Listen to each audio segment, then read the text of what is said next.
আমরা এখন পৌঁছে গেছি কামরূপ কামাখ্যা মায়ের মন্দিরের একদম উঠোনের সামনে। ট্রেন ঢুকছে সরাইঘাট এক্সপ্রেস 1 2 3 4 5 হাওড়া থেকে গুয়াহাটি। আজকে আমাদের ট্রেনকে লিড করবে কিং লোকোমোটিভ WAP7। বাথরুমের কাছে প্রচুর আনরিজার্ভ প্যাসেঞ্জাররা দখল করে দাঁড়িয়ে আছে, বাথরুমে যাওয়ার উপায় নেই। ট্রেনের স্পিডটা বন্ধুরা একবার দেখো, 143।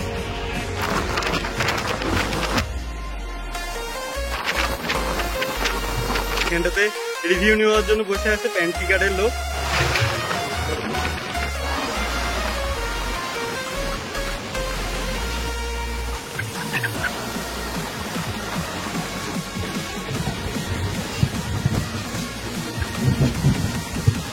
কেমন লাগলো জার্নি?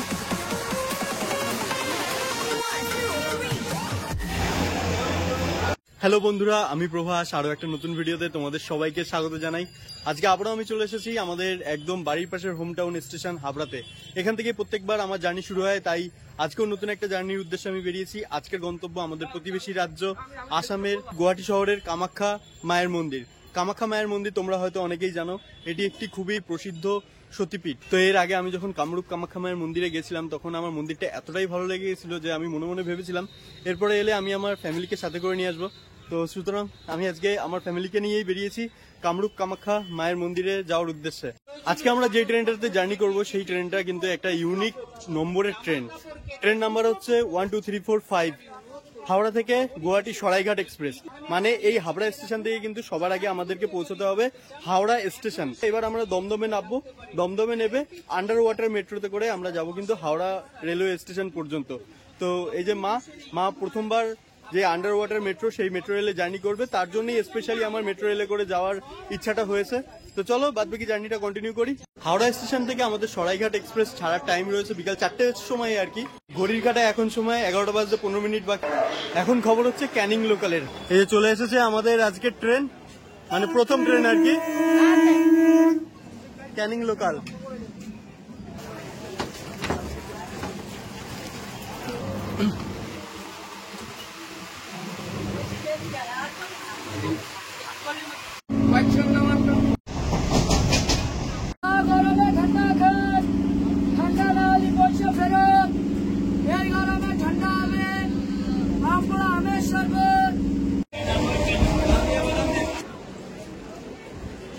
বন্ধুরা চলে এসেছি দমদম জাংশন রেলওয়ে স্টেশন, আর এখান থেকে যাবো মেট্রো রেলে করে হাওড়া। তো সেই কারণে যাচ্ছি দমদম যে ব্লু লাইন মেট্রো, সেই ব্লু লাইন মেট্রো টিকিট কাউন্টারে টিকিট কাটবো ডাইরেক্ট হাওড়া পর্যন্ত। এর আগে আমার দমদম থেকে হাওড়া স্টেশন পর্যন্ত মেট্রো রেলের জার্নির একটা ভিডিও করা আছে। আর এই যে এখন আমরা পৌঁছে গেছি, অনেক কষ্ট হচ্ছে, হাঁপসে গেছি। তো চলো টিকিট কাটি, একবার ওপরে গিয়ে আবার তোমাদের সাথে কথা হচ্ছে। Dumdum blue line metro ticket counter থেকে 25 টাকা মাথা পিছু দমদম থেকে হাওড়া সরাসরি টিকিট কেটে আমরা টিকিটটি পাঞ্চ করে প্রবেশ করলাম দমদম থেকে কবি সুভাষ যাবার মেট্রো স্টেশন। স্টেশন থেকে মেট্রো ট্রেনে চেপে আমরা পৌঁছে গেলাম Esplanade metro station. Esplanade metro স্টেশনের ভেতরেই আমরা গ্রিন কালারের পায়ের স্টিকার সাথে অ্যারো চিহ্ন ফলো করে চলে এলাম নবনির্মিত এসপ্ল্যানেড থেকে হাওড়া ময়দান যাওয়ার green line metro station. Ticket যেহেতু আমাদের প্রথমেই দমদম স্টেশন থেকে কেটে নেওয়া হয়েছে, সুতরাং এখানে টিকিট কাটার জন্য অযথা লাইনে দাঁড়াবার প্রয়োজন ছিল না। উঠে পড়লাম এসপ্ল্যানেড থেকে হাওড়া স্টেশন যাওয়ার জন্য গ্রিন লাইন মেট্রোতে। হুগলি নদীর নিচ থেকে সে এক রোমাঞ্চকর যাত্রা ছিল। হাওড়া মেট্রো স্টেশন থেকে বাইরে বেরিয়ে আমরা এখন যাব হাওড়া রেল স্টেশনের এসি আপার ক্লাস ওয়েটিং হলে, যেটি রয়েছে স্টেশনের ওল্ড কমপ্লেক্সে। তো বন্ধুরা আমি এখন চলে এসেছি হাওড়া স্টেশনের এসি আপার ক্লাস ওয়েটিং রুমে। আর এখান থেকে আমার পেছনেই দেখতে পাচ্ছ কত সুন্দর হাওড়ার ব্রিজটা। আরো ভালোভাবে তোমাদেরকে একবার দেখাই, চলো। দেখো কত সুন্দর লাগছে এই জায়গাটা থেকে, পুরো একদম গঙ্গা সাথে হাওড়ার ব্রিজ দেখা যাচ্ছে এখান থেকে। ঘড়ির কাটায় এখন সময় 2টো, আর আমাদের ট্রেন রয়েছে সরাইঘাট এক্সপ্রেস বিকাল 4টের সময়। প্রায় 2 ঘন্টা মতন আমরা এখানটাতে থাকবো। এই 2 ঘন্টার জন্য আমাদের কাছ থেকে চার্জেস নেওয়া হচ্ছে মাত্র 180 টাকা 4 জনের জন্য। তো চলো ভেতরে যাবো, ভেতরে গিয়ে আরো ভালোভাবে তোমাদেরকে এসি আপার ক্লাস ওয়েটিং রুমটা দেখাবো।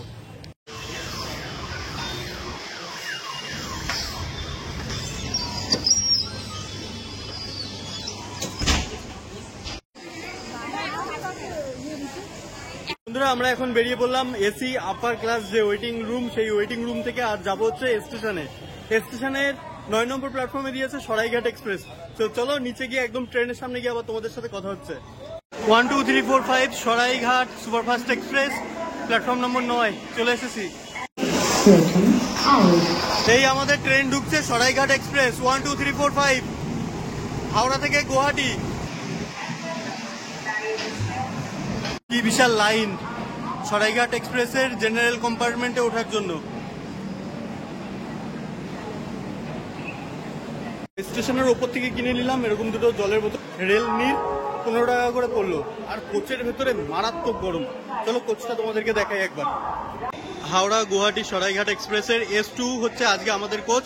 আর সিট নাম্বার চলো তোমাদেরকে দেখাচ্ছি।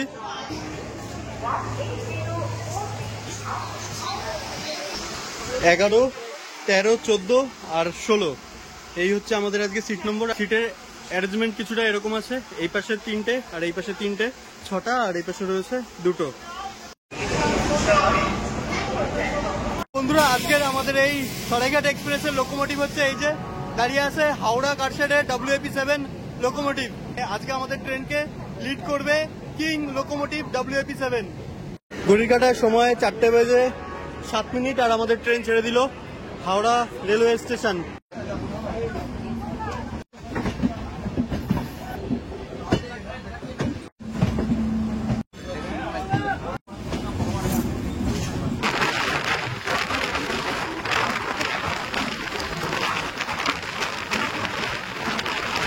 বন্ধুরা যেহেতু আমাদের বিকাল 4টের সময় এই ট্রেনটা ছিল, তো দুপুরের খাবারটা মানে যে দুপুরের লাঞ্চটা কিন্তু আমরা মিস করে গেছি।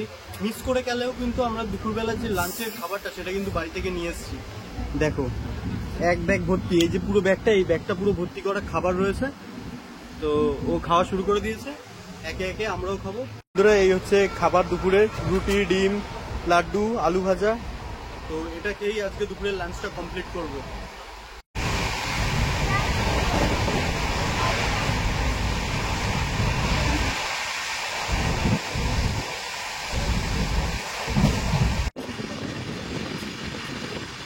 স্টেশন থেকে 4টে বাজে আমাদের এই সরাইঘাট এক্সপ্রেস ছেড়ে যাওয়ার পরে পরের দিন সকালবেলা 10টা 5-এ গিয়ে পৌঁছাবে গুয়াহাটি স্টেশনে। আর এরই মধ্যে আমাদের ট্রেন অতিক্রম করবে প্রায় 997 কিলোমিটার ডিস্টেন্স, যাতে সময় লাগবে প্রায় 18 ঘন্টা মতো। ট্রেন আমাদের এখন স্কিপ করছে হাজিগড়। আর ট্রেনের স্পিডটা একবার চেক করে দেখো, 129, 130, মানে ফাটাফাটি স্পিডে আমাদের ট্রেন কিন্তু এখন রান করছে। স্টেশন থেকে ছাড়ার পরে আমাদের ট্রেনের পরবর্তী স্টপেজ বর্ধমান জাংশন, যেটার টাইম 5টা বেজে 12 মিনিট। আর আমাদের ট্রেন বর্ধমানে গিয়ে পৌঁছবে 93 কিলোমিটার ট্রেন জার্নি সম্পন্ন করে। বর্ধমানের পরে রয়েছে Bolpur Shantiniketan, Sainthia, Rampurhat junction, new Farakka junction, Malda town, Kishanganj, new Jalpaiguri, Dhupguri, Kalakata, Cooch Behar, new Alipurduar, Bongaigaon junction, Kamakhya junction, then Guwahati station আমাদের, যেখানটাতে আমরা নামবো।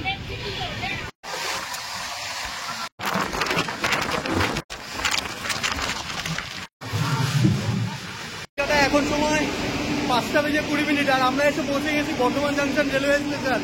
1 নম্বর প্ল্যাটফর্মে দিয়েছে ট্রেন। বিভৎস বাজে অবস্থা স্টেশনের, মানে জেনারেল কোচের যত প্যাসেঞ্জার আছে সবাই স্লিপারে ঢুকে পড়েছে।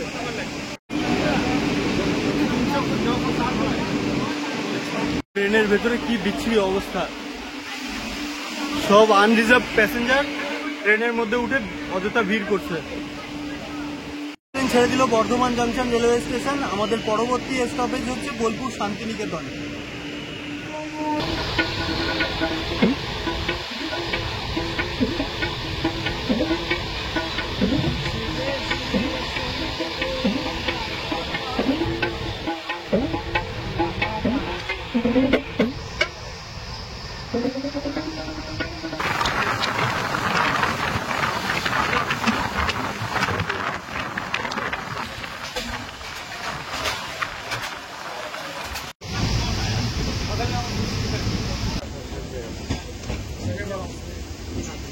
বন্ধুরা ঘড়ির কাটা এখন সময় 6টা বেজে 2 মিনিট আর আমরা এসে পৌঁছলাম হাওড়া স্টেশন থেকে 145 কিলোমিটার ট্রেন জার্নি সম্পন্ন করে বোলপুর শান্তিনিকেতন স্টেশনে। দেখো 1 নম্বর প্ল্যাটফর্মে দিয়েছে ট্রেন, মারাত্মক ভিড় ট্রেনের ভেতরে। বোলপুর স্টেশন ছাড়ার পরে আমাদের ট্রেনের পরবর্তী stoppage Sainthia junction railway station. ট্রেনের ভেতর থেকে নিয়ে নিলাম দুটো চিকেন মোমো। তো চলো তোমাদেরকে একবার খুলে দেখাই কিরকম কি আছে এর ভেতরে। স্যুপ ছাড়া মোমো, দাম নিল 50 টাকা। কেমন খেতে হবে কে জানে। আর মা খাইয়ে টেস্ট বলবে, আর এখানটাতে রিভিউ নেওয়ার জন্য বসে আছে প্যান্ট্রি কার্ডের লোক। তোমরা তো খেয়ে দিয়ে শেষ করে পাতা সাফ করে ফেলেছো, তোমাদের আর কি রিভিউ। খুব সুন্দর খেতে, তাহলে থ্যাংক ইউ বলো। কেমন খেতে? খুব সুন্দর না?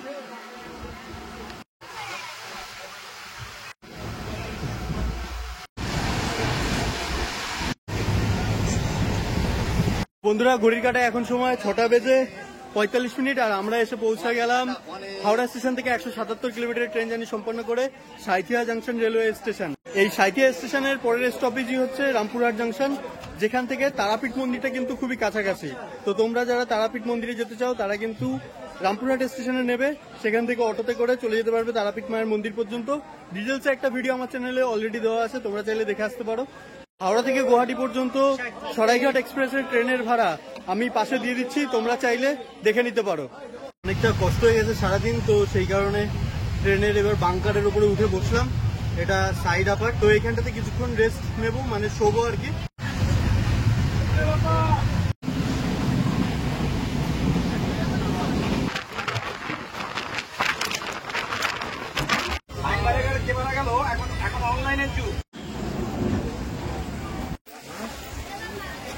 বন্ধুরা ঘড়ির কাঁটায় এখন সময় 7টা বেজে 4 মিনিট। হাওড়া থেকে 205 কিলোমিটারের জার্নি সম্পন্ন করে আমাদের ট্রেন এখন এসে পৌঁছে গেছে রামপুরহাট জাংশন রেলওয়ে স্টেশন। আর এই স্টেশনে মাত্র 2 মিনিটের হল্ট রয়েছে। ট্রেন আমাদের দিয়েছে 2 নম্বর প্ল্যাটফর্মে। তো এখান থেকে এবার একটুখানি এই যে জলের বোতল নিয়ে এসেছি, জল দেখি ঠান্ডা জল পাই নাকি, নাহলে ট্রেনের ভেতরে গরম জল যেগুলো সেগুলো বিক্রি হচ্ছে।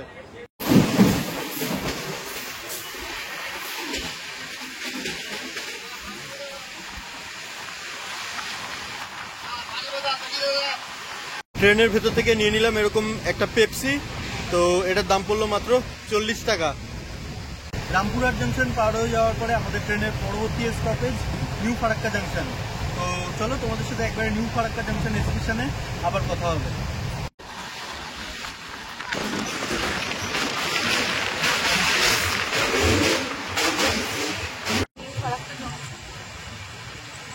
তো বন্ধুরা ঘড়ির কাঁটায় এখন সময় 8টা বেজে 38 মিনিট, আর আমাদের ট্রেন হাওড়া থেকে 297 কিলোমিটার ট্রেন জার্নি সম্পন্ন করে এখন এসে পৌঁছে গেছে new Farakka junction railway station. তো ট্রেন এখানটাতে অ্যাডভান্স টাইম ঢুকেছে, ওর জন্য অনেকক্ষণ দাঁড় করিয়ে রেখেছে ট্রেনটাকে। তো ভেতরে গিয়ে বসি, এরপরে আসবে ফারাক্কার ব্যারেজ, সেটা তোমাদেরকে ট্রেনের ভেতর থেকে দেখাবো। এই যে এখন আমরা আস্তে আস্তে উঠছি ফারাক্কার ব্যারেজের বাঁধের উপরে। পাশের দিয়ে দেখো রাস্তাটা যাচ্ছে কত সুন্দর। এই রাস্তাটাও কিন্তু পুরো ব্যারেজের উপর দিয়েই রয়েছে। এই শুরু হয়ে গেল ব্যারেজ। এই যে জলের স্রোত এখন কিরকম, বেশ কিছু কিছু গেট বন্ধ আছে, কিছু কিছু খোলা আছে।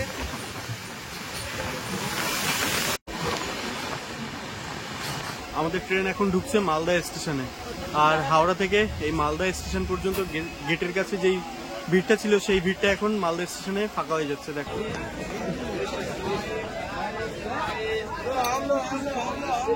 স্টেশন থেকে 229 কিলোমিটার ট্রেন জার্নি সম্পন্ন করে আমরা এখন এসে পৌঁছে গেলাম মালদা টাউন রেলওয়ে স্টেশন। আর এখান থেকে নিয়ে নিচ্ছি এই যে রাতের খাবার। স্টেশনে বিক্রি হচ্ছে রুটি, তরকারি, মিষ্টি। তো এই খাবার আজকে আমাদের হবে রাতের ডিনার। মালদা স্টেশনের উপরে বিক্রি হচ্ছে দেখো প্যাকেট প্যাকেট আম। এক প্যাকেট আমের দাম 100 টাকা, মালদার স্পেশাল আম। ট্রেনের ভেতরে এত গরম লাগছিল, ভগবানের কাছে একটুখানি চেয়েছিলাম যেন বৃষ্টি হয়। ভগবান কথা শুনেছে। দেখো মালদাতে কিন্তু বেশ ভালো টিপ টিপ বৃষ্টি পড়া শুরু হয়ে গেছে। এই বৃষ্টিটা আর একটুখানি জোরে হোক, ওয়েদারটা মহলটা ঠান্ডা হোক একটুখানি, সেটাই চাই। প্রচন্ড গরম। আর মালদা স্টেশনে কিন্তু ওই যেই জেনারেল প্যাসেঞ্জার গুলো ভিড় করেছিল দরজার কাছে, তারা কিন্তু নেমে চলে গেছে যে যার মতো গন্তব্যে। ট্রেন মোটামুটি এখন ফাঁকাই আছে। তো চলো দেখি এখন ট্রেনে গিয়ে আবার উঠে বসি, যেই খাবারটা নিয়েছি সেই খাবারটা খাবো, খেয়ে দিয়ে রাত্রে ঘুমিয়ে পড়বো। কেননা দেখানোর মতন আর কোনো কিছুই নেই, কেননা প্রচুর অন্ধকার হয়ে আছে চারিপাশটা। একবারে তোমাদের সাথে কালকে সকালবেলা আবার কথা হচ্ছে। সময় রাত 9টা বেজে 45 মিনিট, আর আমাদের ট্রেন এখন মালদা টাউন স্টেশন পার করে রওনা দিল কিষানগঞ্জের উদ্দেশ্যে। পরবর্তী স্টেশন কিষানগঞ্জ।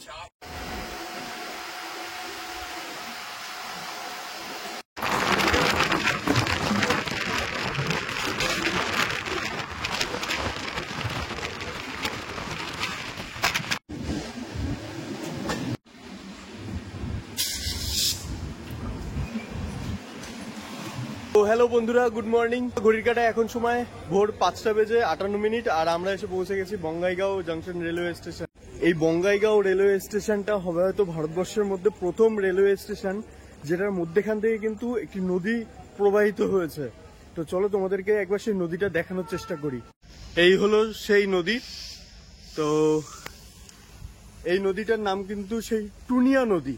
এতক্ষণ পর্যন্ত আমাদের ট্রেনটাকে একটা ইলেকট্রিক লোকোমোটিভ যেটা কিনা WAP7 লিড করছিল, সেই লোকোমোটিভটা কিন্তু এখন চেঞ্জ হয়ে যাচ্ছে। আর সামনে সামনে কাপেল হবে এখন আমাদের ট্রেনের সাথে একটি ডিজেল লোকোমোটিভ। চলো তোমাদেরকে দেখাই। কত মানুষজন দেখো এখানটাতে দাঁড়িয়ে আছে ট্রেনের ইঞ্জিনের কাপলিং দেখার জন্য।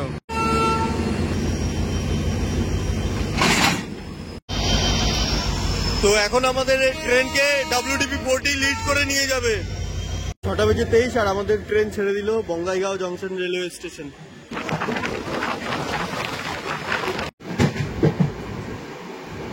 বঙ্গাইগাঁও স্টেশন ছাড়ার পরে আমাদের ট্রেনের পরবর্তী স্টপেজ কামাখ্যা জাংশন। তো 9:20-তে আমাদের ট্রেনের টাইম রয়েছে কামাখ্যায় পৌঁছানোর। দেখি ট্রেন কখন পৌঁছায়। এমনিতেও ট্রেনটা কিন্তু একদম খুব টাইমের পাঞ্চুয়াল, পুরো টাইম টু টাইম স্টেশনে ঢুকছে। আর এইখানটাতে দেখো ট্রেনটা যাচ্ছে, নাজারা দেখো কত সুন্দর। কালকে রাতে মালদা থেকে যে বৃষ্টিটা শুরু হয়েছিল সেই বৃষ্টিটা কিন্তু এখনো পর্যন্ত টিপি করে হয়েই যাচ্ছে। সারা রাত ধরে বৃষ্টি হয়েছে, মানে পুরো ওয়েদারটা ঠান্ডা হয়ে রয়েছে। কামাখ্যা মা মনে হয় আমাদের জন্য এই যে কলকাতার যে গরম, সেই গরমের হাত থেকে রক্ষা দেওয়ার জন্য কিন্তু তার আসাম, তার শহর, সেটা কিন্তু পুরোপুরি ঠান্ডা করে রেখেছে। ভিউ দেখো বন্ধুরা, কত সুন্দর এই ভিউ।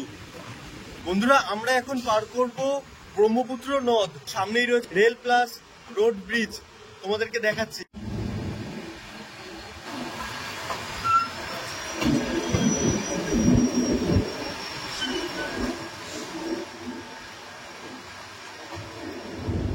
দেখো লরিটা কিন্তু আস্তে আস্তে আমাদের ট্রেনের ওপরের দিকে উঠে গেল। মানে এই যে ট্রেনের ওপর দিয়ে কিন্তু এই লরিটা যাবে, একই ব্রিজের ওপর দিয়ে।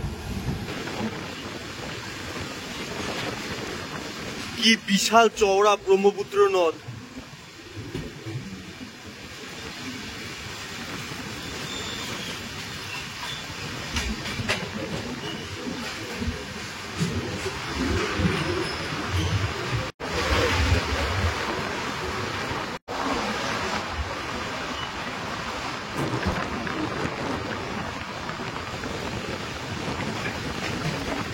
রেলের রাস্তা আর রোডের রাস্তা কিন্তু আবার এইখান থেকে আলাদা হয়ে গেল।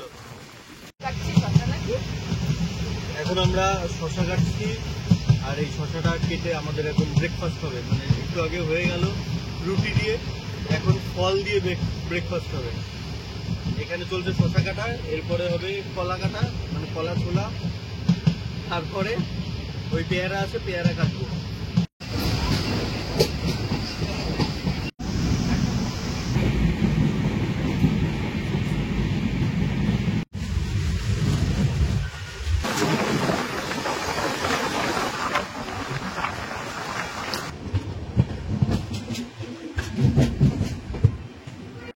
কেমন লাগলো জার্নি? খুব ভালো না? ট্রেনটা খুব ভালো চলেছে। তো হ্যালো বন্ধুরা, সময় এখন সকাল 9:30 আর আমরা হাওড়া স্টেশন থেকে 990 কিলোমিটারের জার্নি সম্পন্ন করে এখন এসে পৌঁছে গেছি কামাখ্যা জাংশন রেলওয়ে স্টেশন। তো এই স্টেশনের পরের স্টপেজই রয়েছে গুয়াহাটি, যেখানটাতে আমি নামবো। কামাখ্যা স্টেশনে নেবেও কিন্তু আমরা কামাখ্যা মায়ের মন্দিরে যেতে পারি, কিন্তু আমরা সেরকমটা করব না। আমরা গুয়াহাটিতে হোটেল নেব এবং সেখানে থেকে আমরা কামাখ্যা মায়ের মন্দিরে পুজো দিতে যাব। কেননা শুনেছি সেখানটাতে নাকি হোটেলের দামটা একটুখানি কম আছে। তো এর পরের স্টেশন যেহেতু কামাখ্যা, আর বেশিক্ষণের জানি না, চলো একবারে গুয়াহাটিতে গিয়ে আবার তোমাদের সাথে কথা হচ্ছে। বন্ধুরা আমাদের ট্রেন ছেড়ে দিল কামাখ্যা জাংশন রেলওয়ে স্টেশন। আর একটু পরেই আমরা হয়তো দেখতে পারবো নীলাচল পর্বত, যেখানটাতে কামরূপ কামাখ্যা মায়ের মন্দিরটি রয়েছে। পাশ থেকে যে ট্রেনটা যাচ্ছে সেটা হচ্ছে নিউ বঙ্গাইগাঁও থেকে গুয়াহাটি পর্যন্ত যাওয়ার ট্রেন।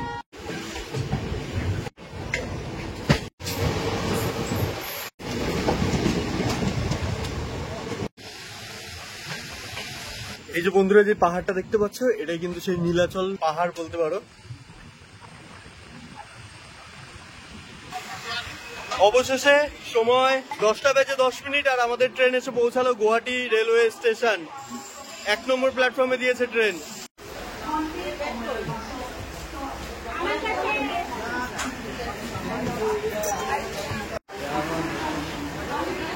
তো বন্ধুরা বেরিয়ে গেছি আমরা এখন স্টেশনের 1 নম্বর প্ল্যাটফর্মের বাইরে, মানে এখন যাচ্ছি আমরা স্টেশনের বাইরে পল্টন বাজারের দিকে। তো বন্ধুরা অবশেষে চলে এসেছি স্টেশনের বাইরে, আর সামনেই রয়েছে পল্টন বাজার। এক কাজ করি, পুরো আগে হোটেলটা নিয়ে নিই, প্রচুর কষ্ট হচ্ছে, আগে হোটেলটা নিয়ে নিই, তারপর তোমাদেরকে হোটেল সাথে পল্টন বাজারটা ভালোভাবে দেখাচ্ছি। দীর্ঘ ট্রেন জার্নি করবার পরে শরীরের ক্লান্তির কাছে হার মেনে একটা দিন পল্টন বাজারে হোটেলে থেকে বিশ্রাম নিয়ে পরের দিন সকাল সকাল 200 টাকা দিয়ে একটি অটো রিজার্ভ করে আমরা রওনা দিলাম পল্টন বাজার থেকে কামাখ্যা মায়ের মন্দিরের উদ্দেশ্যে। মন্দিরে পৌঁছে আমরা সবার আগে জেনারেল লাইনে পুজো দেওয়ার জন্য কুপন কাটার লম্বা লাইনে দাঁড়িয়ে পড়লাম। সময় সকাল 8টা। কুপন হাতে পাওয়ার পর আমরা সোজা চলে এলাম মন্দিরের পাশে জেনারেল লাইনে। জেনারেল লাইনে দাঁড়িয়ে কখন মায়ের দেখা পাবো সেই অপেক্ষা করতে থাকলাম দীর্ঘক্ষণ। অবস্থা খারাপ হচ্ছে এই জায়গাটাতে, মানে জেনারেল লাইন প্রত্যেকবারের মতন এইবারও আটকানো। আগেরবারও যেরকম দাঁড় করিয়ে রেখেছিল, ভিআইপি লাইনগুলোই আগে আগে ছাড়ছিল, আর জেনারেল লাইনটা মানে অনেকক্ষণ পরপর ছাড়ছিল, সেরকমটাই এইবারটাও হচ্ছে।